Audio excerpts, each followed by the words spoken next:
ਸਤਿ ਸ਼੍ਰੀ ਅਕਾਲ ਜੀ ਦਾ ਖਾਲਸ ਟੀਵੀ ਦੇਖਣ ਵਾਲੇ ਦੇਸ਼ ਦੁਨੀਆ ਦੇ ਸਾਡੇ ਸਾਰੇ ਦਰਸ਼ਕਾਂ ਦਾ ਬਹੁਤ-ਬਹੁਤ ਸਵਾਗਤ ਹੈ। ਪੰਜਾਬ ਦੀਆਂ ਖਾਸ ਖਬਰਾਂ ਦੇ ਖਾਸ ਬੁਲੇਟਿਨ ਦੇ ਨਾਲ ਮੈਂ ਹਰਸ਼ਰਨ ਕੌਰ।